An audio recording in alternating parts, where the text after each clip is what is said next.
Thank you for coming to visit Race, Religion, Politics. I'm your host, Detroit Boss, 313.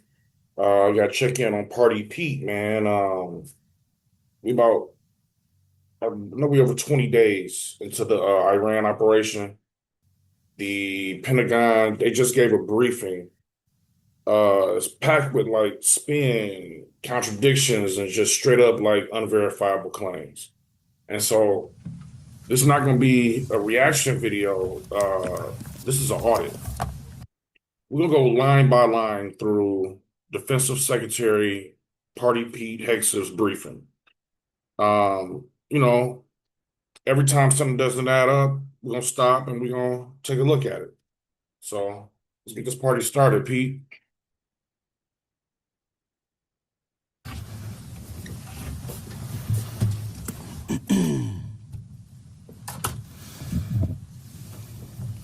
Well, good morning. Yesterday at Dover Air Force Base, President Trump, the chairman, and I stood in solemn silence as heroes came home. Flag-draped caskets, we honored them. We grieved with their families, and we listened.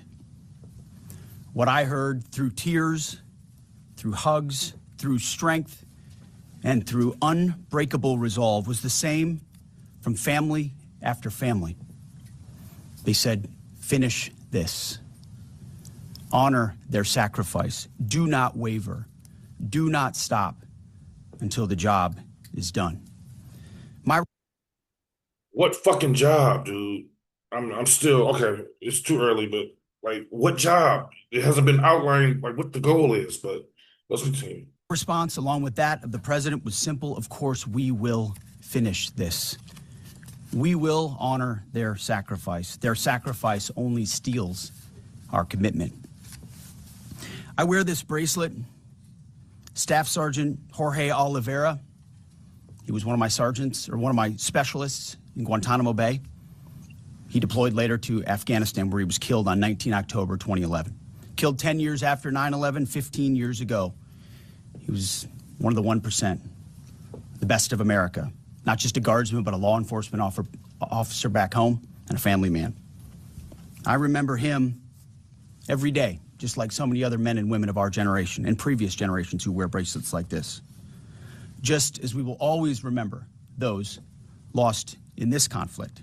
Their names are now etched into our mission and into the soul of a grateful nation. I stand here today speaking to you, the American people, not through filters, not through reporters, not through cable news spin. A dishonest and anti-Trump press will stop at nothing. We know this at this point. To downplay progress, amplify every cost, and call into question every step. Sadly, TDS is in their DNA. They want President Trump to fail. But you, the American people, know better. No, the fuck I don't. It's crazy how like just being critical and objective and challenging the executive head of state, it's automatically characterized as hatred or just anti-Trump or TDS. It's like, therefore, no criticism is legitimate. And that's very dangerous. It's a very dangerous environment. It's like, you're just being a sycophant. And nobody is above criticism, nobody is above questioning.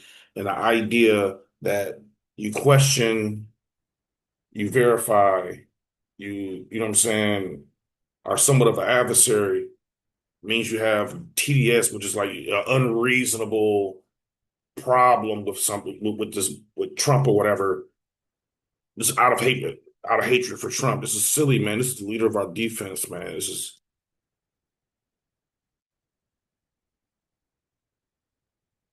Yes, there are reporters in front of me, but they are not our audience today. It's you, the good, decent, patriotic American people. You, the hardworking, tax-paying, God-fearing American patriots. The media here, not all of it, but much of it, wants you to think, just 19 days into this conflict, that we're somehow spinning toward an endless abyss or a forever war or a quagmire. Nothing could be further from the truth.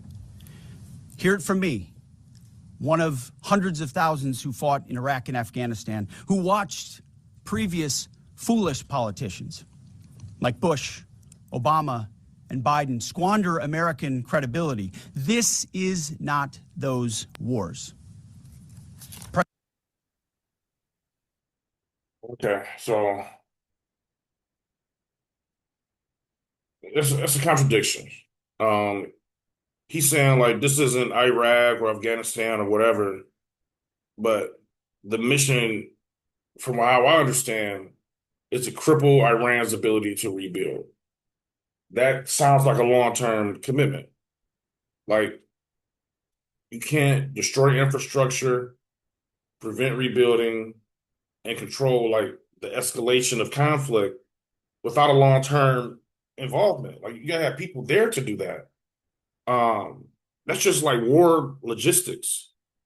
And so it's either Party Pete doesn't grasp that, or he's hoping that you don't grasp that. So he tell you any fucking thing and play this game.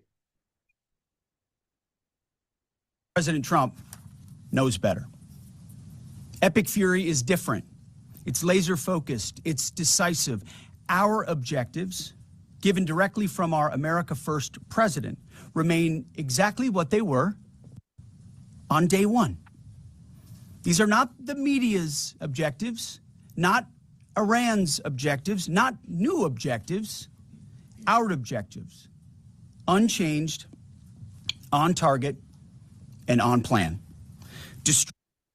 It went from stopping nuclear capabilities to defending the Iranian people to stopping the nuclear capabilities again, even though they were supposed to already be stopped.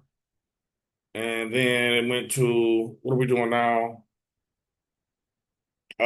Stopping them from getting ballistic missiles or some shit. Destroy missiles, launchers, and Iran's defense industrial base so they cannot rebuild, destroy their navy, and Iran never gets a nuclear weapon. Our objectives from day one. To the patriotic members of the press, nobody can deliver perfection in wartime. This building knows that more than anyone. But report the reality. We're winning decisively and on our terms. Iran is a vast country, and just like Hamas and their tunnels, they've poured any aid, any economic development, humanitarian aid into tunnels and rockets. That's what they did with Hamas. Iran has funneled decades of state resources, not to their people, but into missiles and drones and proxies and buried facilities. But we are hunting them down, methodically, ruthlessly, and overwhelmingly, like no other military in the world can do, and the results speak for themselves. To date, we've struck over 7,000 targets across Iran and its military infrastructure. That is not incremental. That is overwhelming force applied with precision. And again, today will be the largest strike package yet, just like yesterday was. As I've said from day one, our capabilities continue to build, Iran's continue to degrade. We're hunting and striking death and... Okay, so you say 7,000 targets, but see, like, who's verifying that? You know what I'm saying? Like, I don't know that this administration is honest at all. The dude at the protest, they take his gun off of him, then kill him on camera. We all can see it. And then y'all call him a domestic terrorist. And I mean, how can I trust you? You tell me anything. Destruction from above. Iran's air defenses flattened. Iran's defense industrial base, the factories, the production lines that feed their missile and drone programs, being overwhelmingly destroyed. We've hit hundreds of their defense industrial bases directly. Their ability to manufacture new ballistic missiles has probably taken the hardest hit of all. Ballistic missile attacks against our forces, down 90% since the start of the conflict. Same with one-way attack UAVs. Think kamikaze drones, down 90%. Now, the Iranians will still shoot, we know that, but they would shoot a lot more if they could, but they can't. The last job anyone in the world wants right now? Senior leader for the IRGC, or Besiege.